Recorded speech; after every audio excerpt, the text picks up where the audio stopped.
Hi Alistair, hope you're well. Thanks for the footage. Rather than an online lesson as such, I just thought I'd take this opportunity to go over the footage that you've sent across to me, relating it to the stack and tilt swing pattern, and just offer my thoughts on the approach that you should take in regards to moving forward and improving your golf within the pattern.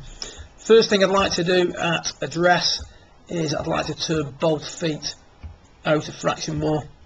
The book suggests both feet to be turned out at about 15 degrees. As a benchmark, I'd actually like to see you move yours out a little bit more towards 20 degrees. That in turn, as you can see here, with Mike down on the top left, or up on the top left should I say, both feet turned out.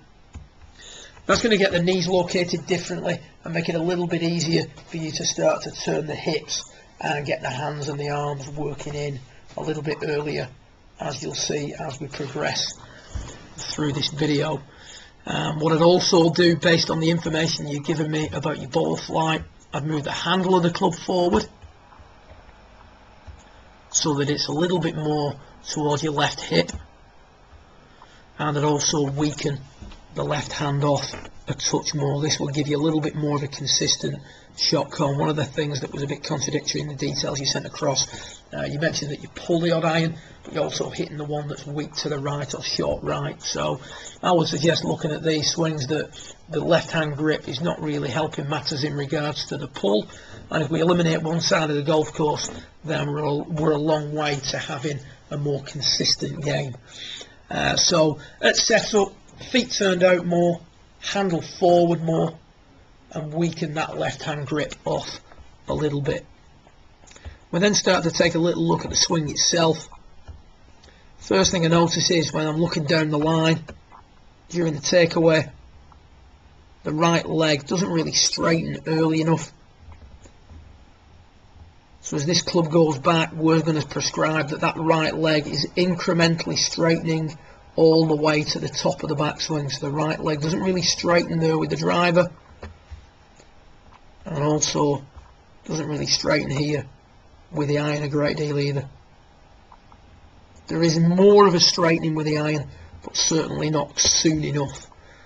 If we watch Mike, we're going to see that this right leg straightens gradually from the start of the swing all the way to the top. So the leg work, as they'll suggest on or go over on Monday when you visit the Belfry, the moment the club starts back, the right leg is straightening and the left leg is flexing forward. The other thing we're noticing when looking at it from down the line is that there's a definite tilt in the shoulders. The shoulders are turning at 90 degrees to the player's inclination to the ground. Now with yourself, we can see there that the shoulders are very level, both with iron and driver. So the shoulders are a little bit too level, certainly not at 90 degrees to your inclination to the ground. One of the reasons for that is if the right leg doesn't straighten early enough, the right hip won't work up early enough, and the shoulder turn will tend to be level, which maintains your forward flex, rather than downward, which would allow you to left tilt and extend at a steadier rate during the swing. So you can see the forward flexion being maintained, which is why there's a tendency to move off the golf ball in the early part of the swing. So really a combination in the early part of the swing of getting the left shoulder to work down and getting the right leg to straighten would stabilise that axis. The foot position at setup would allow you to do that in a more comfortable manner, a less contrived manner. Top of the backswing, we're seeing a definite difference between arm playing and shoulder playing, rather than getting the two to match up. But one of the issues I've got here, and this relates back again to this right leg straightening and the effect it has on the hips. We look at this from face on. I'm going to focus more on your driver at this point because it's more destructive with drive than anything else. You can see there that the left hip is actually higher than the right hip. And that means that as you start to early extend a little bit, you took the club, the arms have worked up. You're now going to try and get these arms and get the club inside, because you know you need to be inside. You can see as you do that, you early extend. The butt comes away from the line, the head comes away from the line, and the club now is stuck, trapped underneath. And that's the feeling of you coming up and out of the shot, or hanging back.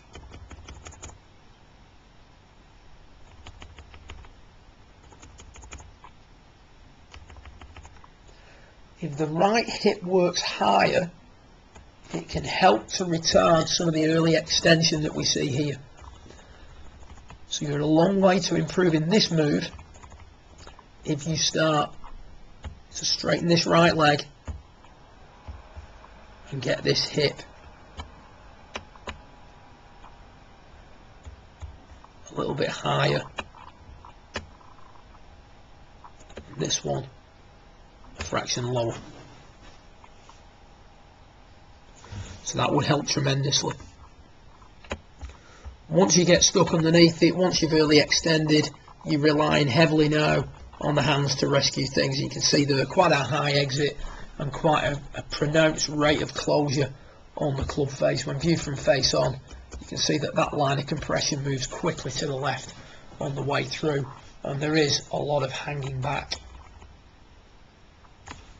So your work needs to be predominantly around stabilising the upper axis,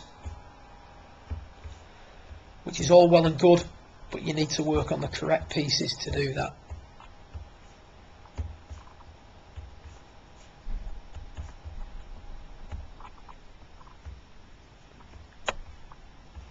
Upper axis at the moment